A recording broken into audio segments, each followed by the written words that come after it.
Now, today, we are living in an age which is quite peculiar, because in the world of science, there are no longer any secrets, because the method of science requires that all scientists be in communication with each other.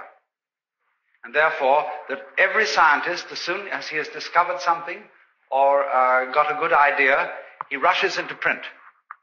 And it's important for him to do so, because some other scientist somewhere else in the world might be thinking about something on the same lines and would be stimulated in his work by this man's speculations, even if not by discoveries. And so the whole scientific world tries to remain in communication. And for this reason, it was absolutely impossible to keep atomic energy a secret. In former ages, that might have been managed, because there were many secrets once upon a time. And people were not admitted to these secrets unless they were in some way tested and found capable of handling them without running amok. We live in such a dangerous age because all the secrets are out in the open and anybody can run amok with them. And that's just the situation we have to face, and that is just the situation we have to handle. It is too late to stop it, because that would be, as they say, locking the door after the horse has bolted. The vice president of an extremely important corporation in the United States, very progressive and very vital, a few months ago said, there are two major forces operating in the world today, for good or for evil. One is Red China, the other is LSD.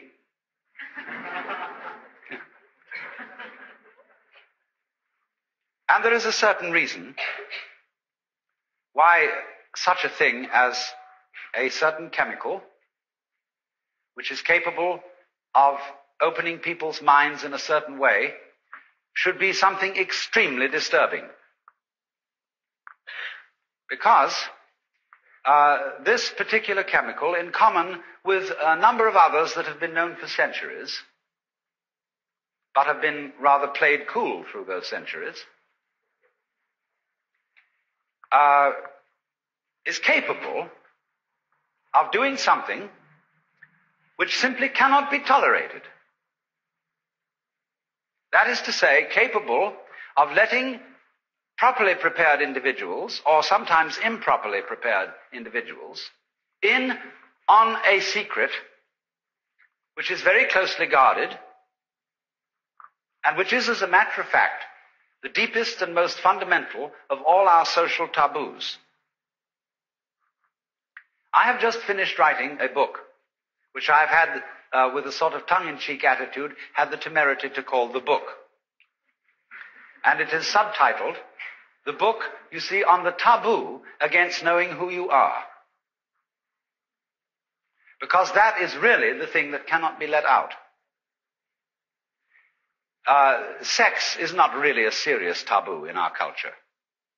If you are initiating a young person into life, and you realize that your son or daughter is going to college, and that you ought therefore to have a serious talk with them, they'll laugh at you and say, all this thing you're telling us about sex, we knew years ago, and we know more about it than you do. So that is not a subject for a serious initiation talk to a young person. So we have to think again and try and find out, think deeply, what is fundamentally taboo in this culture and perhaps in other cultures as well. What information, in other words, would really let the cat out of the bag and give away the show?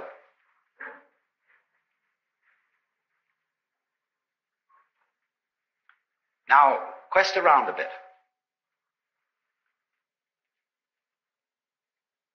Ask yourself this: for what reason would a person be considered hopelessly insane?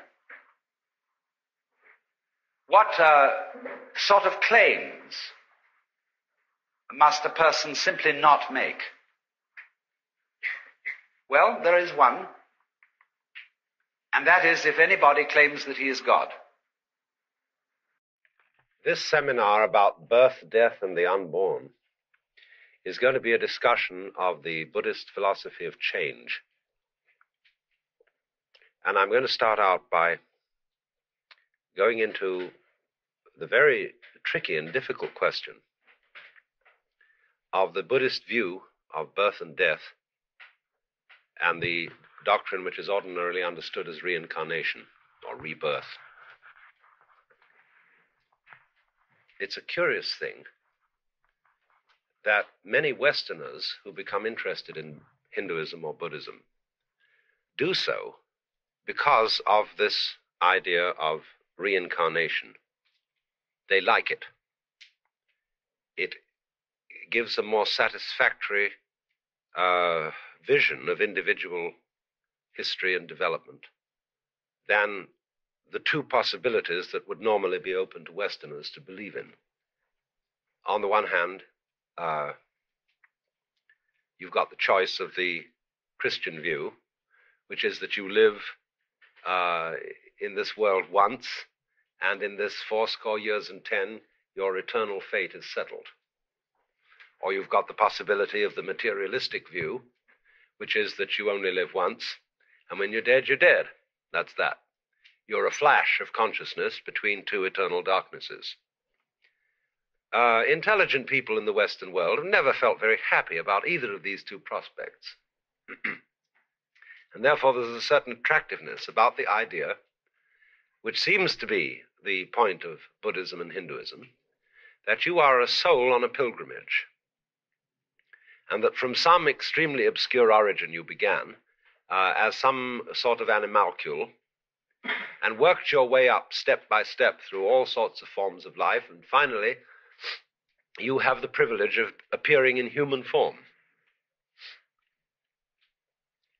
And once you've got there, you have an opportunity to develop to the highest spiritual position. You must remember that according to both Hindu and Buddhist doctrines, the human form is a very privileged position. For there are, according to both of them, because they share a common cosmology, 6 domains of beings. And if you visualize the wheel of life with its 6 divisions, at the highest, top division, there is the realm of the Deva. Deva is a word from which we get the word divine, and equally the word devil. A Deva means, though, originally a god, or more correctly, an angel. Angel is a better Western translation of Deva than God.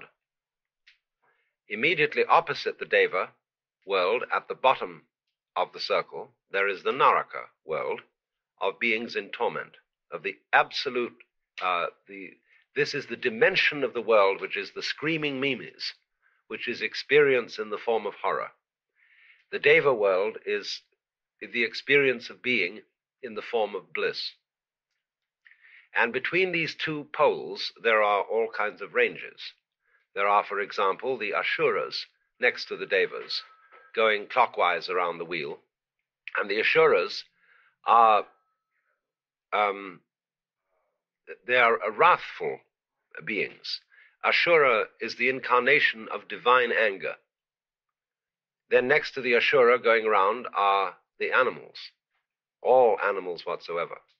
Then again we get to the Naraka at the bottom, the place of the purgatory, we'll call it. Then coming up again, there's the world of the Preta, who are frustrated beings. And they're represented iconographically as having very large bellies and very tiny mouths. That is to say, an immense appetite with very little means of satisfying it. They're a sort of spiritual bottleneck. And then coming up between the Pretas and the Devas is the world of the humans. And this is understood to represent a sort of middle position. You can be liberated from the human state because the Devas are too happy to be liberated, the Asuras too furious, the animals too dumb, the Narakas too tormented, and the Pretas too frustrated.